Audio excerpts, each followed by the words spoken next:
السلام علیکم ورحمۃ اللہ۔ ناظرین، حضرت لوط علیہ السلام کے والد کا نام ہاران تھا، جو تاریخ آزر کے بیٹے اور حضرت ابراہیم علیہ السلام کے سگے بھائی تھے۔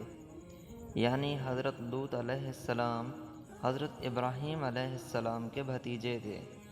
آپ علیہ السلام حضرت ابراہیم علیہ السلام پر سب سے پہلے ایمان لانے والوں میں شامل ہیں۔ نیز آپ علیہ السلام حضرت ابراہیم علیہ السلام ہی کے زمانے میں اہل سدوم کی رہنمائی کے لیے نبوت کے منصب پر فائز ہوئے۔ والد ہاران کے انتقال کے بعد حضرت لوط علیہ السلام اپنے چچا حضرت ابراہیم علیہ السلام کے ساتھ بابل میں مقیم رہے اور پھر ایک عرصے کے بعد سدوم نامی شہر میں آباد ہو گئے۔ سدوم کے آس پاس 5 نہایت خوبصورت شہر آباد تھے، جن میں سے ہر ایک کی آبادی 1,00,000 نفوس سے زیادہ تھی۔ یہ علاقے نہایت سرسبز اور شاداب اور قدرت کی فیاضی کا حسین شاہکار تھے۔ باغات کی کثرت تھی تو لہلہاتے کھیت یہاں کے باسیوں کی ضرورت سے کہیں زیادہ تھے، اور یہی وجہ تھی کہ قرب و جوار کی بستیوں کے باسی بھی اپنی معاشی اور غذائی ضروریات کے لیے ان بستیوں کا رخ کیا کرتے۔ مگر یہ بات ان بستیوں کے لوگوں کو بالکل بھی پسند نہ تھی۔ ان کے خیال میں ان کی بستیوں میں پیدا ہونے والے پھلوں، اناج اور سبزیوں پر صرف انہی کا حق ہے۔ ان کا شدید خواہش تھی کہ دوسری بستیوں کے لوگ ان کے علاقوں میں نہ آئیں، لیکن یہ انہیں منع کرنے سے بھی ڈرتے تھے۔ جب کوئی قوم اللہ کی دی ہوئی نعمتوں کا شکر ادا کرنے کی بجائے غرور و تکبر اور عادات بد میں مبتلا ہو جائے تو ایسے لوگوں کے دل و دماغ پر شیاطین قابض ہو جاتے ہیں اور پھر یہ ابلیس کے نقش قدم پر چلنے لگتے ہیں۔ ایک دن بستی کے لوگ باہر سے آنے والوں کو روکنے کے طریقہ کار پر غور و خوض کر رہے تھے کہ ابلیس ایک بزرگ کی شکل میں ان کی محفل میں آیا اور کہا، اگر تم ان سے پیچھا چھڑانا چاہتے ہو تو میرے کہنے پر عمل کرو۔ اجنبی بزرگ کی یہ بات سب نے نہایت توجہ سے سنی اور طریقہ کار بتانے پر اصرار کیا۔ ابلیس نے کہا کہ کل بتاؤں گا۔ دوسرے دن وہ ایک خوبصورت نوعمر لڑکے کے بھیس میں آیا اور انہیں اپنی عورتوں کی بجائے مردوں کے ساتھ فعل بد کرنا سکھایا۔ اس طرح ابلیس کے کہنے پر اس بدکاری کے موجد یہی ملعون لوگ تھے۔ انہوں نے شیطان کی اعماء پر ایک ایسا گناہ ایجاد کیا جس کا اولاد آدم میں اس سے پہلے کسی کو خیال تک نہ آیا تھا۔ یہی وہ وقت تھا کہ جب اللہ تعالیٰ نے حضرت لوط علیہ السلام کو نبی بنا کر اس قوم کی اصلاح کے لیے بھیجا۔ حضرت لوط علیہ السلام نے ان کو توحید کی دعوت دی اور بیہودہ حرکات سے منع فرمایا۔ قرآن پاک میں اللہ تعالیٰ فرماتے ہیں، اور لوط کو یاد کرو جب انہوں نے اپنی قوم سے کہا کہ تم بے حیائی کے کام کیوں کرتے ہو؟ کیا تم عورتوں کو چھوڑ کر لذت حاصل کرنے کے لیے مردوں کی طرف مائل ہوتے ہو؟ حقیقت یہ ہے کہ تم احمق لوگ ہو۔ سورۃ نمل آیت نمبر 54-55۔ حضرت لوط اپنی قوم کی عادت بد کی وجہ سے بڑے فکر مند رہتے تھے اور دن رات انہیں نصیحت و تبلیغ کرتے رہتے، لیکن قوم پر اس کا کوئی اثر نہ ہوا، بلکہ وہ مزید ڈٹائی اور ہٹ دھڑمی کے ساتھ فخریہ انداز میں یہ کام کرنے لگی۔ اس کے ساتھ ہی وہ حضرت لوط علیہ السلام کے ساتھ بھی سخت رویہ رکھتے اور ان کی باتوں کا مذاق اڑاتے۔ ارشاد باری تعالیٰ ہے، اور قوم لوط نے بھی پیغمبروں کو جھٹلایا جب ان سے ان کے بھائی لوط نے کہا کہ تم کیوں نہیں ڈرتے، میں تو تمہارا امانت دار پیغمبر ہوں، تو اللہ سے ڈرو اور میرا کہنا مانو، اور میں نے اس سے اس کام کا بدلہ نہیں مانگتا، میرا بدلہ اللہ رب العالمین کے ذمہ ہے۔ کیا تم اہل عالم میں سے لڑکوں پر مائل ہوتے ہو، اور تمہارے پروردگار نے جو تمہارے لیے تمہاری بیویاں پیدا کی ہیں ان کو چھوڑ دیتے ہو؟ حقیقت یہ ہے کہ تم حد سے نکل جانے والے ہو۔ سورۃ شعراء آیت نمبر 160 تا 166۔ انہیں حضرت لوط کا سمجھانا برا لگتا تھا، چنانچہ انہوں نے صاف صاف کہہ دیا کہ اگر تم ہمیں اسی طرح برا کہتے رہے اور ہمارے کاموں میں مداخلت کرتے رہے تو ہم تم کو اپنے شہر سے نکال دیں گے۔ قرآن پاک میں سورۃ الشعراء آیت نمبر 167 ہے۔ وہ کہنے لگے، اے لوط علیہ السلام، اگر تم باز نہ آؤ گے تو ہم تم کو شہر بدر کر دیں گے۔ حضرت لوط علیہ السلام مایوس ہونے کی بجائے قوم کو راہ راست پر لانے کی جد و جہد میں مصروف رہے، لیکن وہاں تو کیفیت یہ تھی کہ مرض بڑھتا گیا جوں جوں دوا کی، یعنی حضرت لوط علیہ السلام انہیں اللہ تعالیٰ کے عذاب سے ڈراتے، وہ اتنا ہی ان کا تمسخر اڑاتے اور پھر ایک دن انہوں نے خود ہی عذاب الہی کا مطالبہ کر دیا۔ اللہ تعالیٰ نے انہیں اب تک دردناک عذاب سے محفوظ رکھا تھا اور بدترین فحاشی اور بدکاری کے باوجود انہیں ڈھیل دی جا رہی تھی، لیکن اب انہوں نے خود ہی عذاب کی فرمائش کر دی اور بولے، اگر تم سچے ہو تو ہم پر عذاب لے کے آؤ۔ سورۃ العنکبوت آیت نمبر 29۔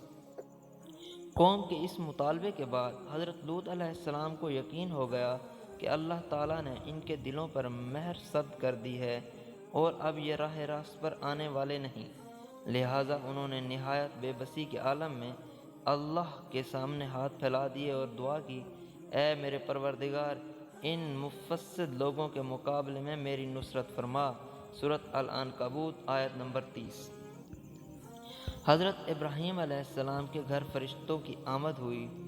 اللہ تعالیٰ نے اپنے نبی کی دعا قبول فرمائی اور اپنے خاص فرشتوں کو دنیا کی طرف روانہ کر دیا۔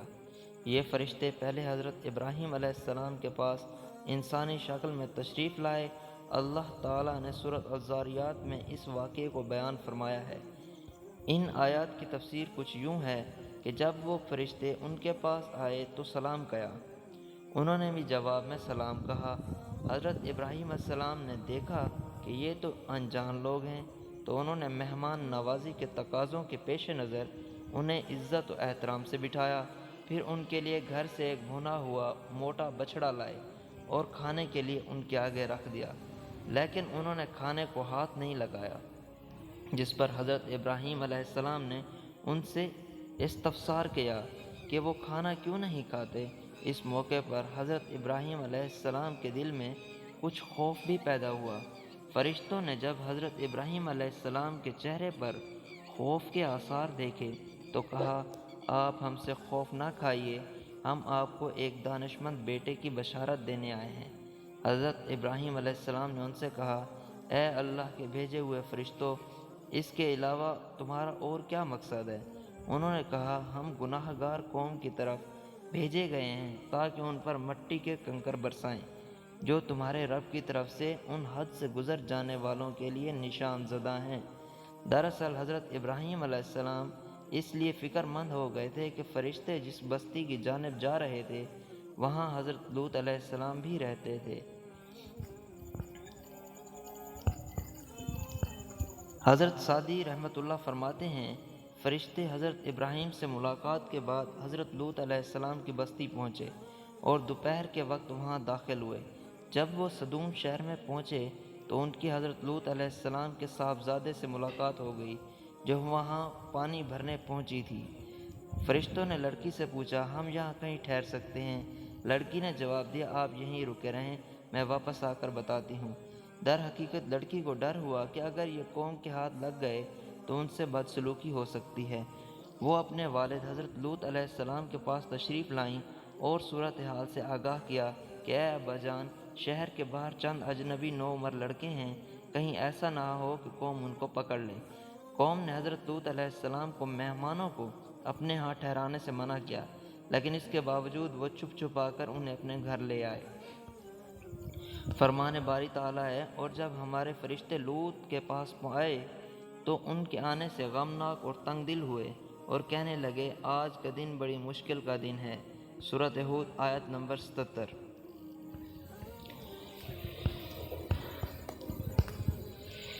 فرشتے یہ سب منظر دیکھ رہے تھے۔ جب انہوں نے حضرت لوط علیہ السلام کی بے بسی اور پریشانی کا عالم دیکھا تو حقیقت سے پردہ اٹھاتے ہوئے گویا ہوئے، اے لوط، ہم تمہارے رب کے بھیجے ہوئے فرشتے ہیں، یہ لوگ ہرگز تم تک نہیں پہنچ سکیں گے۔ کچھ رات باقی رہے تو اپنے گھر والوں کو لے کر چل دو، اور تم میں سے کوئی شخص پیچھے مڑ کر نہ دیکھے، مگر تمہاری بیوی کو جو آفت آن پر پڑنے والی ہے وہی اس پر پڑے گی۔ ان کے عذاب کے وعدے کا وقت صبح ہے، کیا صبح کچھ دور ہے؟ مفسرین لکھتے ہیں کہ حضرت لوط علیہ السلام حقیقت حال جان کر مطمئن ہو گئے اور اپنے اہل خانہ کے ساتھ رات ہی کو نکل کھڑے ہوئے۔ بیوی بھی ان کے ساتھ تھی، لیکن کچھ دور جا کر وہ اپنی قوم کی طرف پلٹ گئی۔ وہ قوم کے ساتھ جہنم رسیدہ ہو گئی۔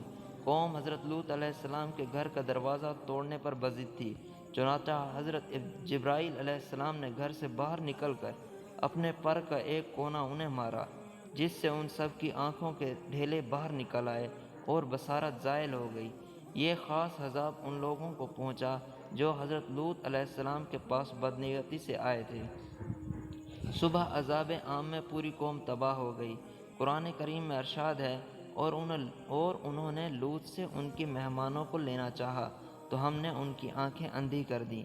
ابھی صبح کا آغاز ہی ہوا تھا کہ اللہ تعالیٰ کے حکم سے حضرت جبرائیل علیہ السلام نے بستی کو اپنے پر سے اکھیڑا اور پھر اپنے بازوؤں پر رکھ کر آسمان پر چڑھ گئے، حتیٰ کہ آسمان والوں نے بستی کے کتوں کے بھونکنے اور مرغوں کے بولنے کی آوازیں سنی۔ پھر اس بستی کو زمین پر دے مارا، جس کے بعد ان پر پتھروں کی بارش ہوئی۔ ہر پتھر پر مرنے والے کا نام لکھا ہوا تھا۔ جب یہ پتھر ان کو لگتے تو سر پاش پاش ہو جاتے۔ صبح سویرے شروع ہونے والا یہ عذاب اشراق تک پوری بستی کو نیست و نابود کر چکا تھا۔ اگر کوئی شخص بستی سے باہر تھا تو اسے وہ پتھر اسی جگہ جا لگا جہاں وہ تھا۔